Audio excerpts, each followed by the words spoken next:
Bonjour Patricia.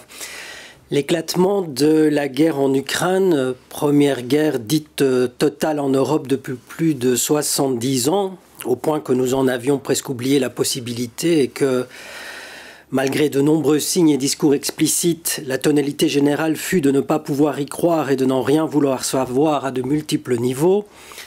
Première tentative d'invasion aussi d'un pays libre et démocratique sur le sol européen depuis la Seconde Guerre mondiale, qui plus est par une puissance nucléaire. Cette guerre en Ukraine a imposé à Studio Lacan une série d'au moins 3 émissions spéciales d'un format inhabituel qui sont diffusées les lundis soirs et les mercredis soirs, je pense. La brutalité et la cruauté des exactions de guerre traumatisent et marquent les esprits. L'esprit de résistance des Ukrainiens tout autant, nous ramenant à des temps, des considérations et des choix que nous ne connaissions plus. Véritable 11 septembre européen, selon Alexandre Adler, par le choc que cette guerre produit et les conséquences géostratégiques qu'elle entraîne, tout autant que coup d'État de Vladimir Poutine au Kremlin, toujours selon Alexandre Adler. C'est précisément lui, Alexandre Adler, que nous avons le plaisir d'accueillir pour cette émission spéciale à laquelle nous avons donné comme titre « La guerre en Ukraine, folie ou stratégie ».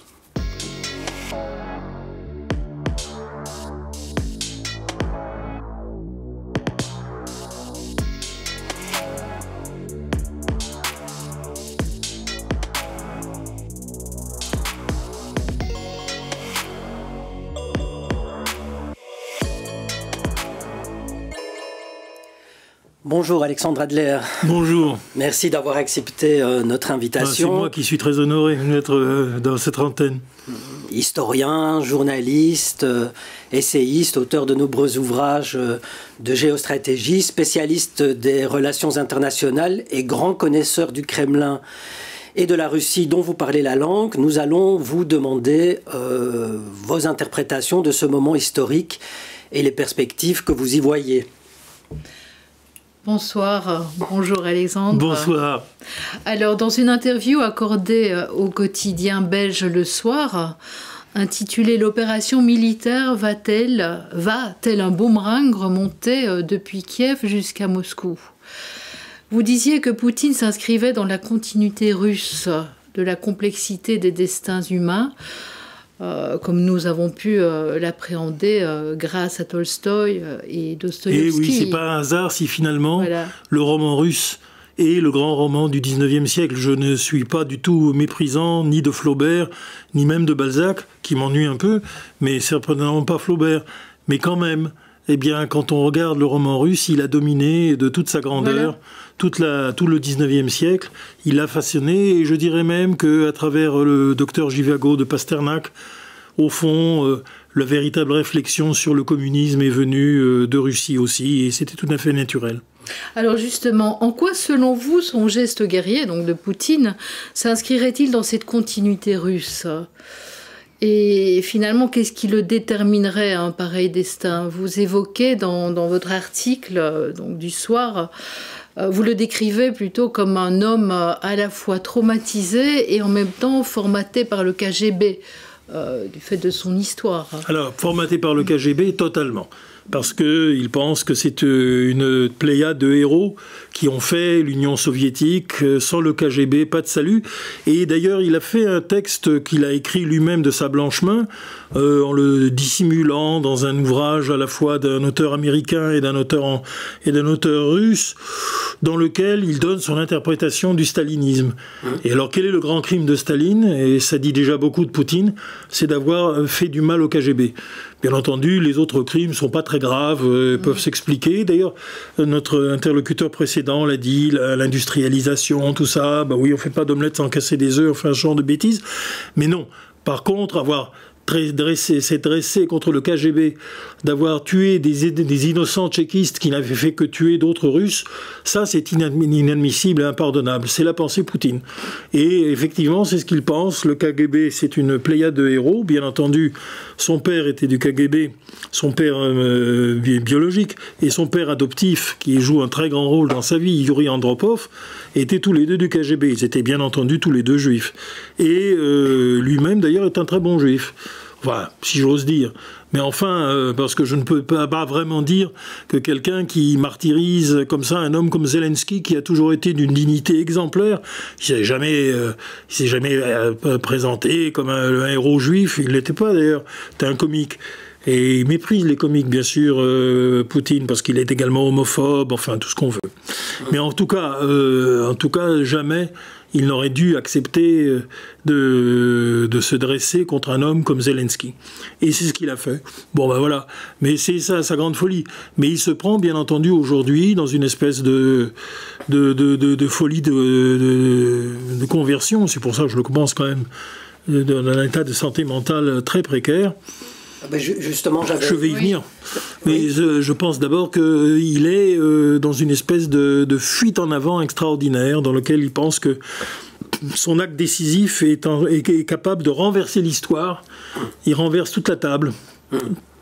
Et que, à la fin des fins, on verra bien, mais il peut aussi gagner, parce qu'il croit à sa chance, un peu comme Napoléon avant Waterloo. Alors justement, sur la question de la santé mentale, on dit beaucoup pour l'instant que Vladimir Poutine est paranoïaque, mégalomane. Bon, vous me permettez une citation d'Henry Kissinger? Oui.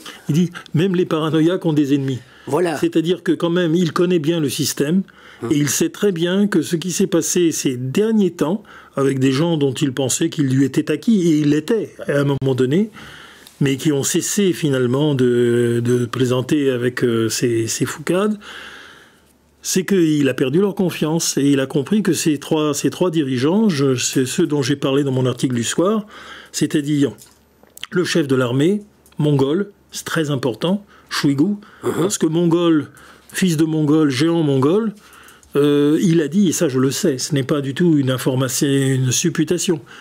Quand Poutine lui a dit, tu sais, bon, j'ai absolument besoin des Chinois, donc pour l'instant je leur laisse un peu le contrôle de toute la Sibérie jusqu'au lac Baïkal, mais bien entendu, tout après, nous reprendrons tout.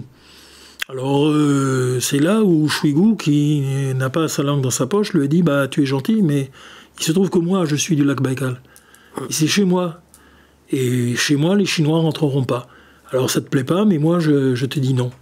Ça, c'est le premier. Le deuxième, c'est évidemment... le deuxième, c'est mon ami Avdeyev.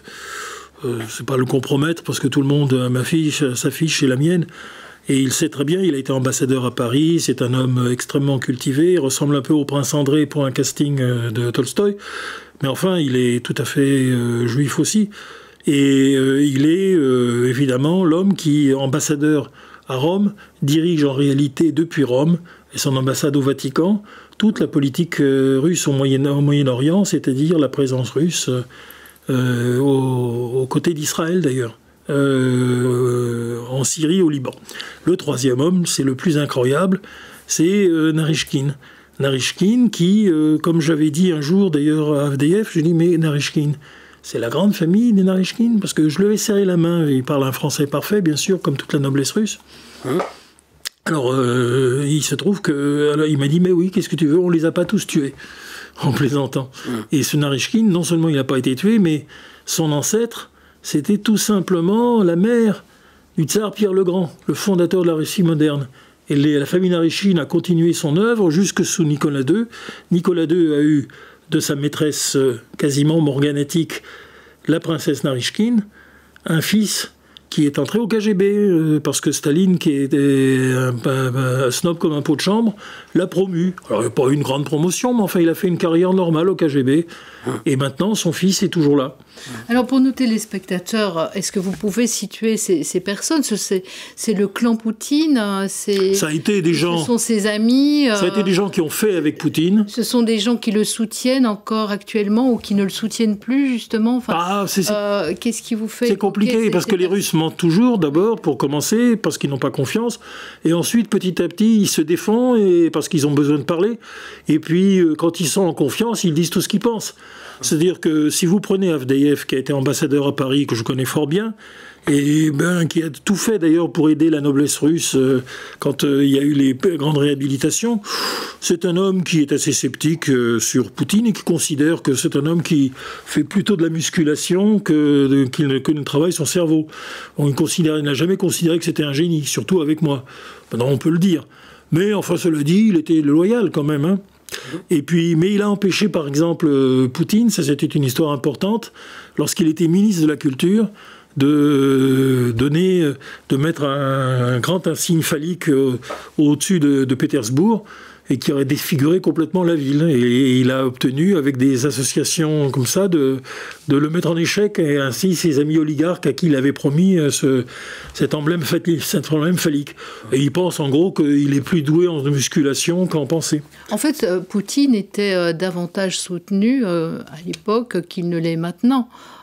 Quelque chose s'est modifié. On ne peut pas lui reprocher. Est-ce qu'on peut dire que quelque chose s'est modifié depuis le déclenchement de cette guerre, dans le soutien qu'il avait de la part des oligarques? Rappelez-vous que Poutine était d'abord l'homme de Sobchak, qui était le plus démocrate des maires de grandes villes à Leningrad, et que d'autre part, il a pris position de manière très claire au moment du coup d'État contre Gorbatchev, pour Gorbatchev. Donc c'était un homme qui était du côté des réformateurs. Lui, personnellement, il n'était pas pensé comme un grand génie. Il était plus doué pour la gymnastique, et puis c'est un violent. Et la première fois que j'ai été confronté à lui, il avait essayé de m'honorer beaucoup. Nous étions en présence d'Hélène Carré-Dancos. Elle était à sa droite, moi j'étais à sa gauche, et il voulait me faire honneur. Parce qu'il savait qu'il était mon père et qu'il est un homme qu'il respectait. Et puis j'ai posé une question malencontreuse, et j'ai vu, il était d'une telle rage, il voulait quasiment me casser la gueule. Et ça s'est calmé ensuite. Il m'a... Quelle était la question qu'il a mis dans cet état-là? Eh bien, c'est une question que, bien évidemment, d'autres lui ont posée. À l'époque, il y avait EADS, qui était l'esquisse d'une défense militaire européenne. Et il a essayé de rentrer subrepticement en faisant une véritable OPA hostile sur EADS. Et je lui ai dit, mais écoutez, c'était quand même curieux que vous ayez choisi ça, parce que là, par contre, comme on voulait faire une défense européenne entre nous, les Français, les Allemands, les Belges, les Hollandais, c'est la chose que ne pouvait pas accepter. Mais si vous aviez décidé, par exemple, à l'époque, Airbus était civil, de rentrer dans Airbus et à visage découvert, il y avait beaucoup moins de problèmes à l'époque. Alors, je lui ai dit ça, et j'ai eu senti qu'il avait l'intention de me casser la gueule. Parce que, bien entendu, c'était des objections que d'autres lui avaient fait. Comme il est paranoïaque, il a ensuite pensé que c'était quelqu'un qui m'avait soufflé la question pour l'embarrasser, donc des ennemis à lui, donc il était dans tous ces états. Puis après, il s'est calmé, puis il m'a quasiment fait des sortes d'excuses. Mais enfin, c'était quand même très impressionnant.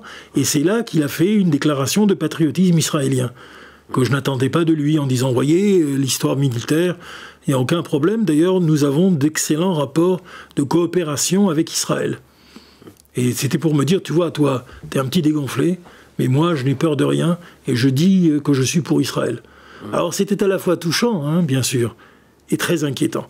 J'ai vu le fou. Et avec mes amis, c'est-à-dire Garry Kasparov, avec qui j'ai parlé souvent de Poutine comme joueur d'échecs, il pense que c'est un joueur absolument lamentable.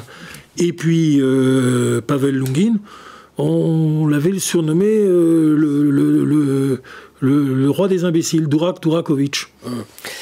Alors, comment dire, vous dites, on revient sur la question de la santé mentale, vous dites qu'il est... C'est un petit cerveau, ce n'est pas du tout un génie, mais c'est un petit cerveau quand même. Mais alors vous dites qu'il est paranoïaque, vous dites que vous avez vu le fou. On dit aussi beaucoup que la pandémie... Le nerveux, qui n'a aucun contrôle de soi. Alors on dit aussi beaucoup que la pandémie l'a changé, c'est ce que Macron a dit. En même temps, il a une politique qui a une certaine constance, une politique guerrière. Il y a eu la Tchétchénie, la Géorgie, la Syrie. Néanmoins, vous considérez, c'est une de vos thèses, qu'il y a un moment qui concourt, des coordonnées qui concourent au déclenchement de cette guerre, et ce qui vous fait parler d'ailleurs de véritables coups d'État ou de coups de force. Oui, parce qu'il y a un moment donné... Et... C'est là où je reprendrai la citation de Kissinger. Même les paranoïaques ont des ennemis. Oui. C'est-à-dire que, bien entendu, Poutine a des comportements qui ne sont pas toujours exactement ce qu'on pourrait souhaiter d'un chef d'État. Mais là, il a quand même compris que sa destitution avait commencé. Et elle avait commencé. Voilà, c'est ça que vous nous apportez, oui. Voilà, quand il y a un certain nombre de décisions qui ont été prises contre lui. Et j'ai identifié les 3 opposants. C'est donc Shoigu, dont nous avons déjà parlé, le géant mongol, qui n'est pas du tout d'accord et qui le lui a dit. Bon, Avdeyev s'est toujours moqué un petit peu de lui, gentiment, mais il était également un garçon discipliné. Ça fait 2. Mais le plus étonnant, c'est Narychkin, qui est lui un authentique descendant du tsar. Et il se trouve que je sais que Narychkin a été désigné dans la Troïka comme l'homme le plus important. Et comme par hasard, vérification expérimentale, il est viré. C'était la semaine dernière, il a été viré sans explication. Je ne sais pas s'il est arrêté. À mon avis, il ne l'est pas. À mon avis, aucun des 3 n'est actuellement arrêté.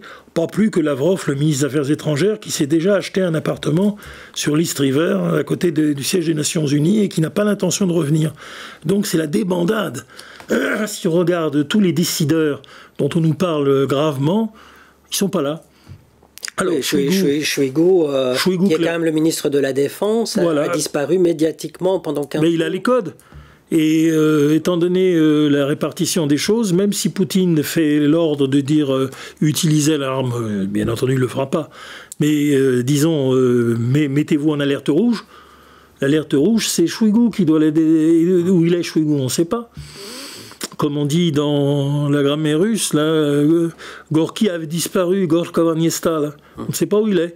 Ben, là, c'est Shoigu Niesta, là, on ne sait pas. Il est peut-être dans le lac Baïkal, chez lui. Et selon vous... Avec une garde mongole armée jusqu'aux dents, et qui ont instruction de tirer dès qu'on s'approche de lui. Ont-ils des raisons de nourrir un ressentiment à l'égard de Poutine ?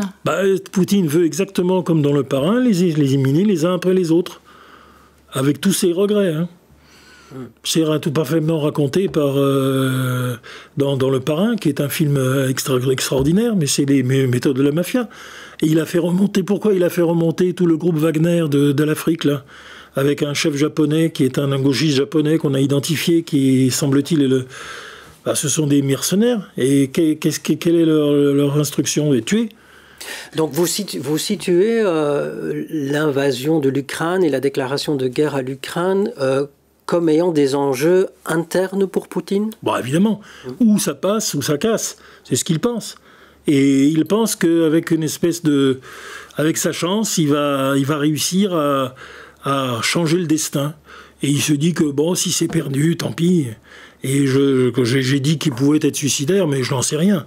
Ce que je crois, en tout cas, c'est qu'il est très désespéré, mais qu'il pense aussi qu'il peut changer le cours de l'histoire, parce qu'il veut refaire l'union des peuples autour de la Russie, un État commercial fermé. Enfin, il veut revenir sur... nous sommes dans une oscillation dans cette Russie qui a quitté le communisme et qui n'est pas revenu non plus à quelque chose d'autre.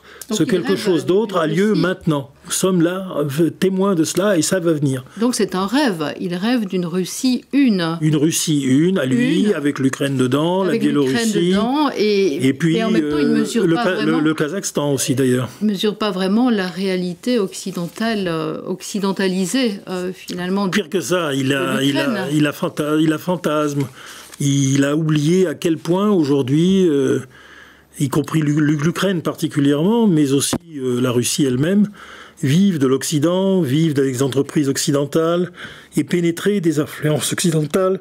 Comment le véritable, parce que je connaissais l'ancien programme spatial, qui a toujours été un mythe pour les Russes de grande importance à cause de Gagarine.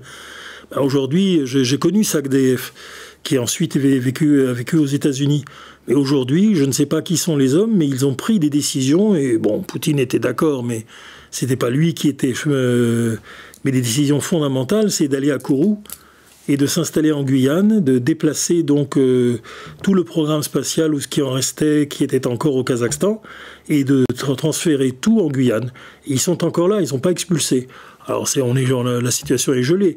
Mais il y a des tas de Russes, de techniciens et d'ingénieurs qui ont pris des appartements, les uns à Cayenne, les autres à Kourou, qui est une booming town. Et qu'est-ce qu'ils veulent? Ils veulent être les premiers dans le projet Apollo 2, ils veulent être les premiers sur la Lune avec les Européens. Donc le choix européen, ce choix stratégique, les gens ne l'aperçoivent pas, mais c'est ça la chose importante, il est déjà pris. Il n'a pas été pris par Poutine. Il a été pris par ce que je paierais les gens qui comptent en Russie. Alors, ce sont certains oligarques, ce sont certains savants, ce sont certaines personnes que je ne connais pas, parce que maintenant, je les connais moins. Je connaissais Jean-Louis Chrétien, par exemple, qui avait Claudie Ignéret, qui sont des gens qui vont jouer un rôle dans la période actuelle. Mais je ne les connais pas, les autres.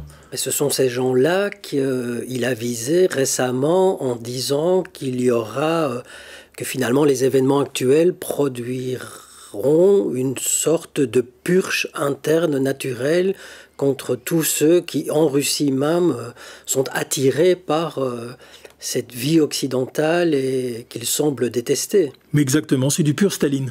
Tchistka, c'est du Staline, la purge. Et évidemment, il pensait que tous ces gens qui, en Russie, étaient pour le Front populaire, pour aller comme volontaire en Espagne, qui ne voulaient pas s'entendre avec Hitler, qui était un homme finalement sympathique, avec lequel Staline a fini par faire un pacte, et bien tous ces gens-là allaient être éliminés eux-mêmes. Et c'est ce que Staline a fait. Et ben voilà, lui il en est là, il en est à se prendre non pas pour Hitler, il n'en est pas là, mais pour Staline.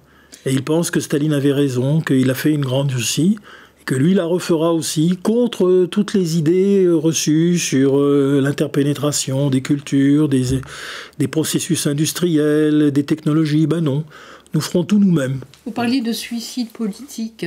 Ah oui, on ne survit pas à ça. Ce que je vois, c'est que tout se décompose. C'est-à-dire qu'il est en retard à chaque fois quand il s'est donné des objectifs avec une armée professionnelle. Et moi, ce que je constate, je fais des additions. Il y a des morts, il y en a beaucoup plus que ce qu'il avait pensé, parce que les autres résistent de manière une guerre asymétrique.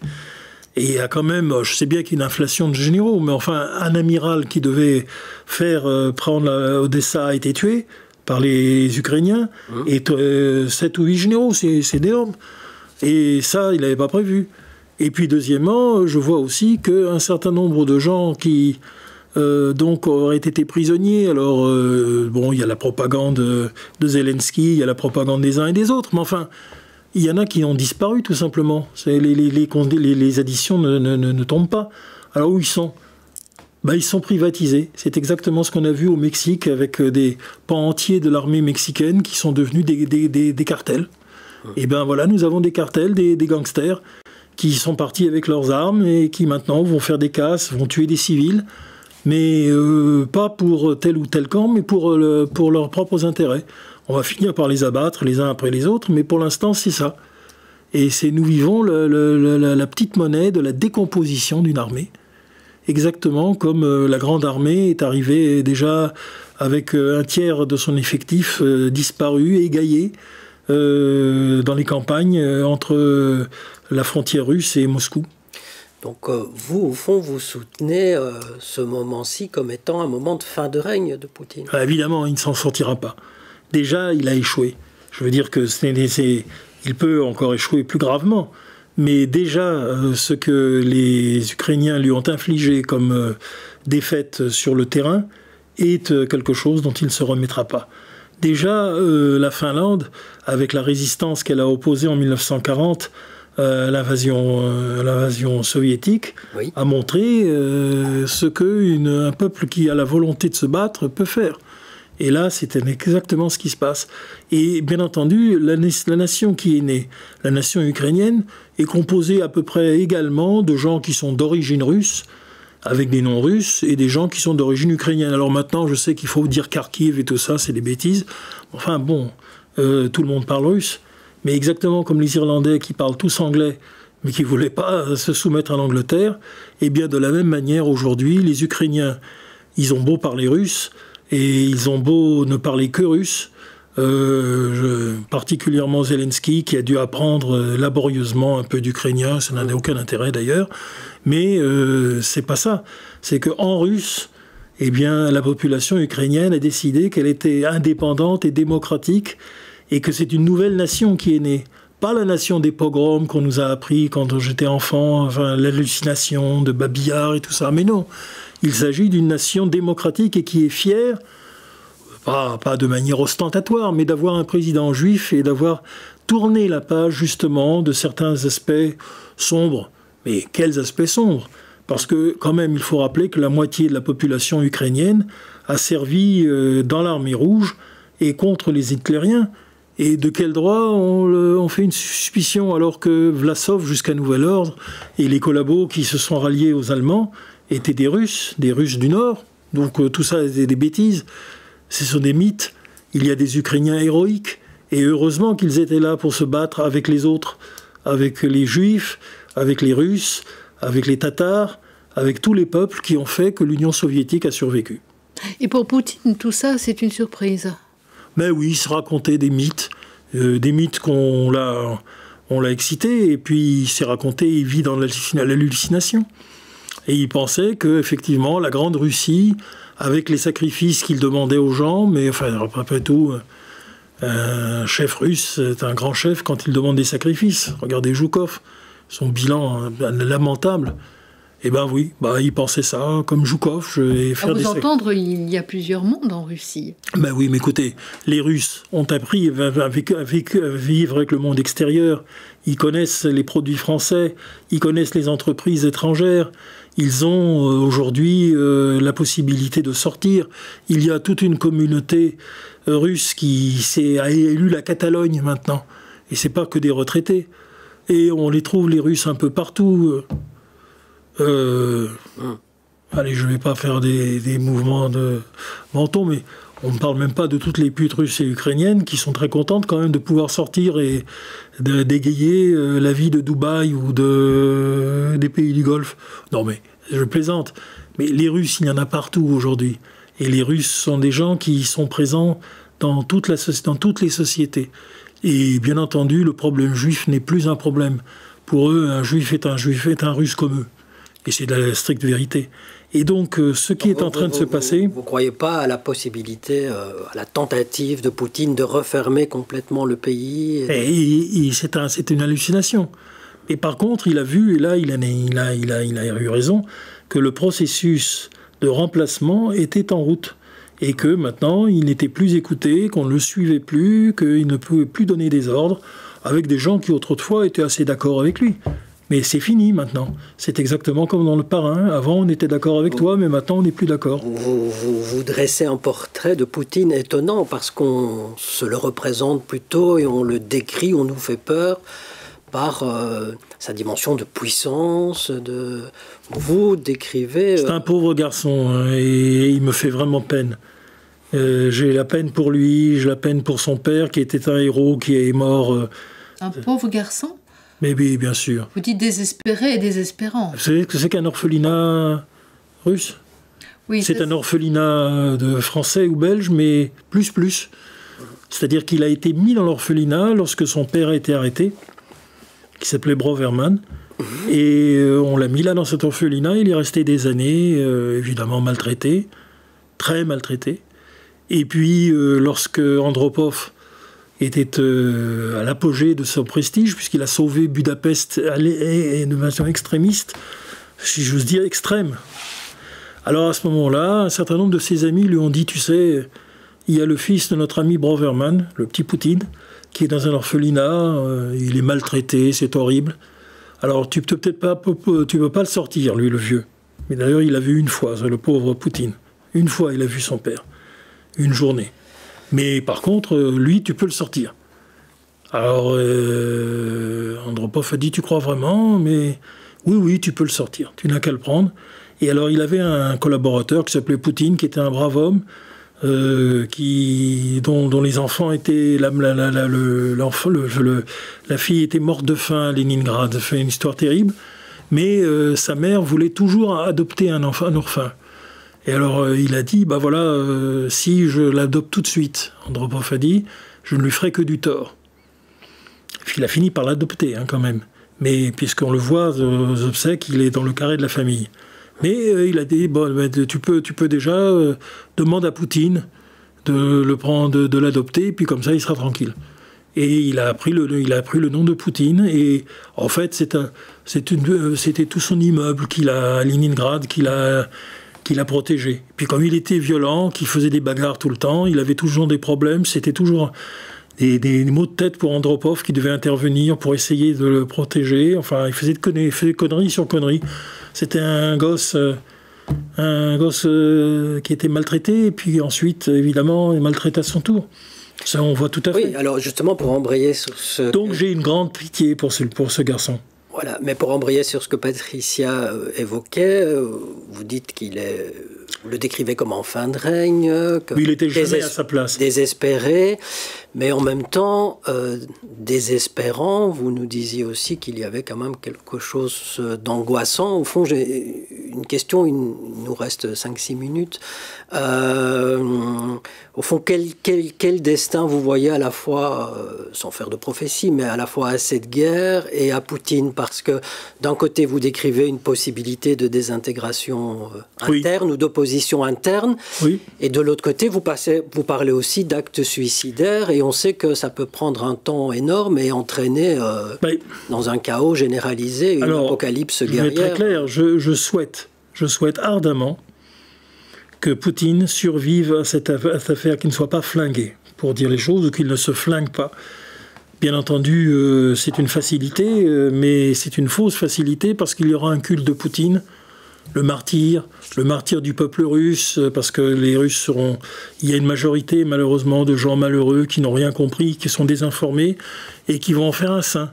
Je ne veux pas de Saint Poutine, je veux Poutine...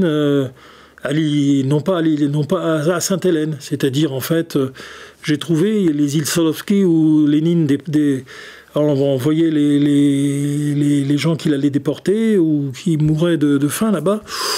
Moi, je ne veux pas qu'ils meurent de faim dans les îles Solovki. On peut chauffer ces îles, elles sont inaccessibles, on peut les garder, on peut lui donner de la cacha, de la bonne nourriture, et puis on peut le soigner. Et puis il mourra de sa belle mort. Donc vous pensez à un renversement interne? Bien entendu. Et à ce moment-là, je suis évidemment pour Narychkin, qui a déjà été désigné par les autres et qui survivra, je l'espère. Je prie pour Narychkin, mais je prie aussi pour la survie de Poutine, qu'on n'en fasse pas un martyr. Évitons ça. On a besoin de la Russie. On a besoin du programme spatial russe, d'ailleurs. Peut-être une dernière question, enfin, revenons un peu sur l'Ukraine et le destin de ce peuple ukrainien. Comment vous voyez ça? Écoutez, les Ukrainiens sont des Russes comme les autres, mais il y a une Ukraine nouvelle qui est essentiellement définie par ses aspirations démocratiques et libérales. Et à chaud, des gens qui avaient d'une culture différente, il y a une culture très différente dans la partie de l'Ukraine qui fut austro-hongroise et qui n'a été rattachée à l'Union soviétique que par la force en 1945 et qui n'a jamais véritablement voulu. Les gens là-bas sont catholiques uniates, ce que ne sont pas les autres. Ils n'ont pas l'expérience de la guerre du côté de l'Union soviétique. Bref, ils ont plein de différences. Et en même temps, ces gens-là, maintenant, ils sont un seul peuple avec tous les autres. Et donc, je suis pour que cette Ukraine-là soit le moteur de la démocratisation d'une union rénovée de toute l'Europe de l'Est et de son alliance avec l'Europe pour bâtir notre véritable avenir, qui est le nouveau projet Apollo, qui est d'aller sur la Lune, de nouveau, mais cette fois-ci à partir de Kourou et avec les Russes. Et ça, c'est le vrai projet qui va faire que les Russes vont oublier leur nostalgie poutinienne, comme les Allemands, lorsqu'ils ont fait avec von Braun le programme spatial américain, ils ont oublié Peenemünde et les rêves hitlériens d'armes nouvelles. C'était fini. Ils sont passés à autre chose, c'est la fin du film, Kagnetz-Film. Vous êtes plutôt optimiste alors? Mais bien entendu, je suis optimiste. Regardez, je suis vivant. Et donc, et plein de gens comme ça sont vivants. Ils n'en avaient pas. Et mon père, il n'aurait pas dû, avec chef de l'Orchestre Rouge, il aurait dû être fusillé depuis longtemps. Malheureusement, son frère, oui. Mais mon père, non. Mais alors, comment je dirais, pour cet horizon plutôt positif, vous évaluez ça à combien de temps? Parce que pour l'instant, effectivement, l'Ukraine est sous les bombes, les populations civiles... Il y a beaucoup de gens qui vont mourir et injustement, et c'est la première chose, quand on a un peu de décence, ce que j'essaye d'avoir quand même, c'est même si on est naturellement optimiste, et je pense que je retrouverai Avdeyev très vite, vers le mois de juin, de juillet, il me racontera tout, mais j'espère que tout le monde survivra. Mais ce n'est pas sûr du tout, effectivement, et il y a encore les preuves. Et c'est normal que nous ayons cette peur qui nous rend un peu prudents. Mais ce que je vois, c'est que tous les objectifs stratégiques que Poutine s'était donnés se disparaissent les uns après les autres. Non pas parce que ce sont des objectifs stratégiques idiots, ils le sont d'ailleurs, mais surtout et d'abord parce que l'histoire est déjà là. Les Russes veulent être européens, ils veulent faire la conquête spatiale avec l'Europe, ils veulent accéder à toutes les technologies modernes, ils veulent cesser d'être les parias, et personne ne veut ça, contrairement à la vision paranoïaque, et les Américains moins que personne. Bien, écoutez, Alexandre Adler, nous vous remercions d'avoir été notre invité ce soir de Studio Lacan pour cette édition spéciale Ukraine. Alors donc, en effet, cette émission touche à sa fin et nous vous donnons, chers téléspectateurs, rendez-vous tous les samedis à 18h30 pour les émissions hebdomadaires de Studio Lacan, donc qui se poursuivent tout à fait normalement. Voilà, merci beaucoup. Merci Alexandre. C'est moi qui vous remercie de tout cœur. Au revoir.